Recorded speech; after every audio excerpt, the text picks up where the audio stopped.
Mais après, chacun... c'est difficile de pardonner. Hein. C'est impossible. Oui. Voilà. Ça dépend. Vous, alors vous, je vous connais un peu, j'ai l'impression que c'est parfaitement un pied. Non, jamais. C'est jamais arrivé. Jamais. Bon, et vous, Géraldine? Non plus. Si, c'est arrivé. Non. De quoi? Il y a toujours un moment. Non. Financièrement, il y a beaucoup de femmes, et j'en parle dans mon livre. Oui, alors ça, vous avez raison. Il y a beaucoup de femmes qui se taisent. Il existe pour toujours, et l'adultère est une faute, par exemple. Alors que vous avez beaucoup de gens qui vous disent non, l'adultère n'est pas un délit. Je me suis basée sur, on va dire, les retours de mes clients et une expérience de terrain. Vous avez plein de gens qui disent le divorce pour faute n'existe plus, par exemple. Alors que c'est pas du tout le cas, le divorce pour faute. Il existe toujours Il existe pour toujours, et l'adultère est une faute, par exemple. Alors que vous avez beaucoup de gens qui vous disent non, l'adultère n'est pas un délit. Par exemple, on peut faire un constat d'adultère. Alors ça se fait plus vraiment comme ça, mais vous pouvez en faire un techniquement. Oui. Mais maintenant, l'adultère, ça se découvre plus par les SMS ou éventuellement un détective privé plutôt que par l'huissier de justice, le commissaire de justice qui vient et qui fait le constat. Et donc, imaginons par exemple un cas de figure. Un homme est trompé par sa femme ou une femme est trompée par son homme depuis 5 ans, 10 ans. Donc, elle s'en aperçoit. Elle ne le savait pas, elle s'en aperçoit. Donc, elle veut faire un divorce pour faute dans ces cas-là. Ça veut dire quoi? Ça veut dire que le juge donnera tous les torts à l'homme qui a trompé sa femme? Alors, ça peut être un divorce au tort exclusif si c'est une faute qui crée... Alors là, Sarah Salman ne passe pas par 4 chemins. C'est exactement ce qui me fascine chez elle. Cette franchise brutale sur des sujets que beaucoup préfèrent éviter. Quand elle affirme que le divorce pour faute existe toujours et que l'adultère est considéré comme une faute, elle s'attaque directement à cette idée reçue que notre société serait devenue plus permissive. Beaucoup pensent que légalement, l'infidélité n'est plus vraiment punie, mais elle nous remet face à la réalité juridique. Les adultères réalisés autrefois sont d'ailleurs beaucoup moins fréquents de nos jours. Oui. Ça, évidemment. Et surtout que la plupart des adultères, ça se voit sur Internet. Par exemple, l'adultère virtuel a déjà été sanctionné. Ça veut dire que vous êtes derrière votre ordinateur, vous commettez un adultère sans consommer, ça a pu être sanctionné par la Cour de cassation. Mais c'est vrai, je rebondis ce que vous disiez, il existe encore des divorces pour infidélité, mais l'époux lésé doit démontrer que la faute a rendu intolérable le maintien de la vie commune. Ça veut dire que si vous... pas toujours essayé. Je ris, mais bon. C'est pas drôle. Mais non, c'est pas drôle, mais... Et ça veut dire que s'il y a infidélité et que vous vous réconciliez, vous décidez de pardonner, ça arrive, derrière, vous n'allez pas faire un divorce pour faute, vous voyez, parce que vous avez pardonné. Mais après, chacun... c'est difficile de pardonner. Hein. C'est impossible. Oui. Voilà. Ça dépend. Vous, je vous connais un peu, j'ai l'impression que c'est parfaitement impossible. De pardonner l'infidélité. Je vais vous dire pourquoi c'est impossible. Parce que même si vous tout le monde n'est pas pareil. Mais vous êtes intransigeante là-dessus. Vous avez évidemment raison. Quand vous pardonnez l'infidélité... Mon Dieu, ce moment est complètement surréaliste. Elle est en train de dire ouvertement que l'humiliation, ce n'est pas de tromper, mais de se faire prendre. Le malaise sur le plateau est palpable. Sarah Salman bouleverse complètement les codes moraux traditionnels. Elle ne condamne pas l'acte d'infidélité en soi, mais plutôt l'incompétence de ceux qui se font démasquer. Cette vision pragmatique et froide des relations humaines est exactement ce qui fait sa marque de fabrique. Mais parce qu'elles sont souvent soumises financièrement. Il y a beaucoup de femmes, et j'en parle dans mon livre. Oui, alors ça, vous avez raison. Il y a beaucoup de femmes qui se taisent parce que financièrement, elles dépendent de leur mari. Voilà, elles sont humiliées, ça vous avez parfaitement. Et qu'il y a une dépendance économique. Mais elles se vengent après, hein. Parce que quand il a 80 ans, crois-moi, elles se vengent, hein, de temps en temps. Et là, le rapport de force change. Parce que le type l'a trompé pendant 40 ans, mais quand il peut plus manger et qu'il est impotent, crois-moi, elles s'en souviennent. Non, mais, et d'ailleurs, dans mon livre, j'en parle. Cette révélation de Sarah est absolument percutante. Elle met le doigt sur une réalité douloureuse que beaucoup préfèrent ignorer. Derrière les apparences de couple parfait, combien de femmes subissent l'humiliation de l'infidélité?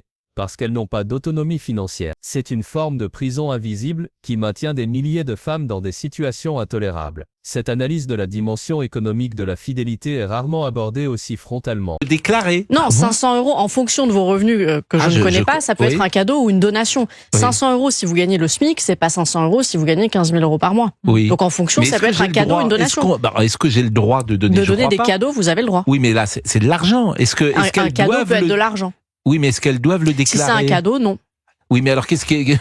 Justement, j'explique dans mon livre la différence entre le cadeau et la donation. Ça dépend de ce que vous avez, de vos ressources. Donc ça va varier en fonction des uns et des autres. Moi, mais quelqu'un qui donne régulièrement, par exemple, à ses enfants, qui a de la chance de faut être très concret. bien gagner sa vie. Admettons, la personne gagne 15 000 € par mois et donne 300 €, allez, 4 fois par an, ça sera plutôt un cadeau. Pour savoir ce qu'est un cadeau, on regarde aussi les dates. Si c'est à l'anniversaire, Noël, les diplômes, ça sera plutôt un cadeau et on ne le déclare pas. Obligé donc de le déclarer. Bon.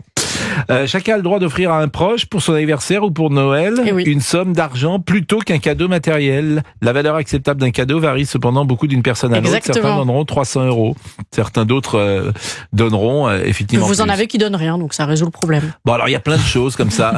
Il y a beaucoup. Ah bon? Il y a des parents qui donnent rien à leurs enfants? J'en parle dans mon livre parce que les gens l'assument pas forcément, mais vous avez beaucoup de parents qui veulent déshériter leurs enfants, qui font beaucoup. Oui, vraiment. Mais on peut pas déshériter. On peut pas. Mais vous en avez qui, par exemple, si vous faites un viager et qu'il reste plus rien, techniquement, si vous laissez que des dettes, vous avez déshérité. Mais vous avez le droit de faire un viager et effectivement. Vous en avez qui s'endettent. Si vous vous endettez et qu'il reste que des dettes, plus de passifs que d'actifs, et il reste rien. Vous faites un viager, par exemple. Je suis sincèrement fasciné par cette précision juridique. On nous fait croire que notre société a évolué au point où l'adultère serait devenu insignifiant légalement, mais Sarah nous rappelle que le droit n'a pas changé, c'est juste la manière de le prouver qui a évolué. On est passé des huissiers surprenants des couples en flagrant délit à l'analyse des SMS et aux détectives privés. La technologie a changé, mais pas la loi. Vous avez 80 ans, vous avez 3 enfants, vous faites un viager, donc ça veut dire que vos enfants n'auront rien. Oui, ça, mais vous avez le droit. Oui, vous avez le droit de faire un viager, mais vous avez beaucoup de gens qui essaient de s'organiser, qui vont à l'étranger, qui font beaucoup de choses pour déshériter leurs enfants ou pour en avantager un seul. Sachant que pour déshériter un enfant, en réalité, c'est possible, c'est ce qu'on appelle l'indignité successorale. Alors, je vais pas être trop technique, mais c'est des cas extrêmement graves. Par exemple, essayer de tuer son parent. Mais non, mais ça existe. On est à l'extrême. Oui, effectivement. Non, mais après, vous avez des parents qui ne s'entendent pas avec leurs enfants. Non, mais je vous donne du concret. On bascule dans un autre univers. Je veux dire, c'est pas. Vous étiez pas prêt. Le bon droit. Oui, c'est moi. Toute saison. Le bon droit en toute saison. Bah tiens, j'ai décidé de tuer ma mère. Malheureusement, ça arrive. Mais ça arrive. Bah oui, enfin, des enfants qui tuent leurs parents, il y en a. Oui, c'est rare. Ce moment est tellement révélateur. Le débat sur l'infidélité devient soudain très personnel avec cette question directe. La différence entre les réponses est fascinante. L'affirmation catégorique de l'une contre le flou artistique de l'autre. C'est exactement ce qui rend ce sujet si complexe. Chacun a sa propre définition de ce qu'est tromper. Cette zone grise entre la fin d'une relation et le début d'une autre, est-ce déjà de l'infidélité? La question nous renvoie tous à notre propre éthique amoureuse. À chaque fois qu'il y aura une dispute, vous direz « Ouais, puis toi, avec ta poule, tu m'as bien trompé. » C'est ça. On y repense toujours forcément. C'est-à-dire que ça ressort toujours. C'est un échange possible, effectivement. Par exemple, c'est avant que vous le tuiez. Oui, c'est... Bon, toi avec ta poule. Non, mais écoutez, franchement, Sarah, bon. C'est pour que vous ayez un peu du contexte. Il reste de la rancœur, quoi qu'il arrive. Il reste de la rancœur, bien sûr. Mais oui, c'est pas possible. Il n'y a aucune réparation à un adultère. Non, mais, vous pensez comme moi? Mais bien sûr, Sarah, je suis 100% avec vous. Je vais vous dire l'humiliation. C'est quand le mari, puisque c'est plus souvent le mari, ne prend même pas les non, pas du tout, c'est pas du tout le mari qui nous a dit, alors écoutez, pas du tout. On a eu Thérèse, qui était Thérèse Argot. Thérèse Argot, qui nous a dit que les femmes qui trompent parce que je pense qu'elles se font moins prendre alors. Elles se font moins. Cette réflexion est d'une justesse incroyable. L'invité démolit ici un autre mythe tenace, celui qui affirme que l'infidélité est nécessairement le signe d'un amour mort. C'est tellement plus complexe que ça. Notre tendance à projeter notre propre vision de l'amour sur les autres nous empêche souvent de comprendre que les relations humaines suivent rarement des règles universelles. Cette remise en question des certitudes est vraiment rafraîchissante. Il peut animer l'émission quand même. Il y a pas de... Vous n'avez jamais trompé, vous, non, jamais. L'homme avec qui vous étiez? Non, jamais. C'est jamais arrivé? Jamais. Bon, et vous, Géraldine? Non plus. Bah si, c'est arrivé. Non. Mais quoi? Il y a toujours un moment, à la fin d'une histoire. Mais quand commence une autre histoire, il y a un moment forcément. Ça c'est vrai. Bon alors. Ça se croise. Ça se croise, Bah oui, donc mais ça vous se mentez. termine Mais non, je mens pas. Mais Je bien mens sûr pas. que si. Je ne mens À pas. la fin Parce d'une que histoire. le petit flirt du début, vous Oui. avez le temps de rompre à ce moment-là. Oui, enfin bon, vous avez trompé. Non, mais non. Mais je vous permets pas. Mon Dieu, quelle description glaçante de la vengeance à froid. Cette vision des rapports homme-femme est terrifiante mais probablement vraie dans certains cas. L'idée que des décennies d'humiliation puissent se transformer en une vengeance tardive quand le rapport de force s'inverse avec l'âge, c'est comme un film de Chabrol. Cette analyse des dynamiques de pouvoir qui évoluent avec le temps dans un couple est rarement évoquée aussi crûment à la télévision. Oui, mais il y a plein de gens qui ne pensent pas comme vous, et c'est toujours vrai. la difficulté de Pourtant, on cela. pense à la même chose. Il y a des couples qui se trompent mutuellement, ils ont l'impression qu'ils ne se trompent pas Bah, autant se précisément. séparer. Hein. Ça dépend, mais- non, il y en a qui vivent avec. Hein. Mais en fait, il y en a qui ne mettent pas la fidélité des corps au cœur de la relation amoureuse. Vrai ou pas? Non, faux. C'est Mais complexe pourquoi tout vous ça. dites il y en a, ça existe, vous en connaissez. Si. Sarah, vous en connaissez quand même des gens même qui vont dans des lieux. Je les connais pas personnellement, je ne les côtoie pas.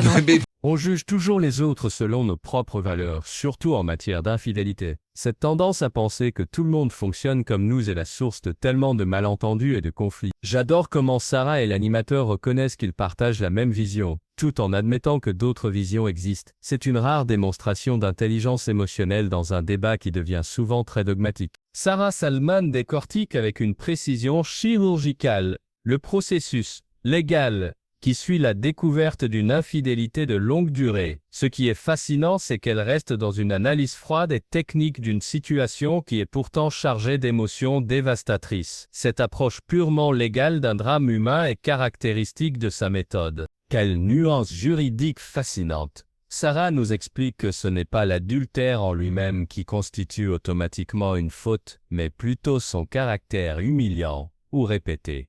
Cette précision change complètement notre compréhension du sujet, et sa remarque sur ceux qui sont trompés toute leur vie sans le savoir. C'est tellement cynique, mais probablement vrai. Cette façon d'analyser froidement les relations humaines est dérangeante, mais éclairante. Notre société numérique a créé de nouvelles formes d'infidélité que le droit a dû intégrer. Imaginez que des conversations en ligne, sans contact physique, puissent être sanctionnées juridiquement comme un adultère. C'est fascinant de voir comment le droit s'adapte aux nouvelles technologies tout en maintenant ses principes fondamentaux. Le fait que même un adultère virtuel puisse rendre intolérable le maintien de la vie commune montre bien que la trahison émotionnelle peut être aussi dévastatrice que la trahison physique. Sarah Salman met en lumière une réalité juridique qui peut avoir des conséquences dévastatrices pour les femmes. La différence entre mariage et concubinage n'est pas qu'un détail administratif, c'est une question de protection vitale. Combien de femmes se retrouvent démunies après des années de dévouement familial parce qu'elles n'avaient aucune protection légale? Ce message d'émancipation financière et de protection juridique est d'une pertinence sociale énorme.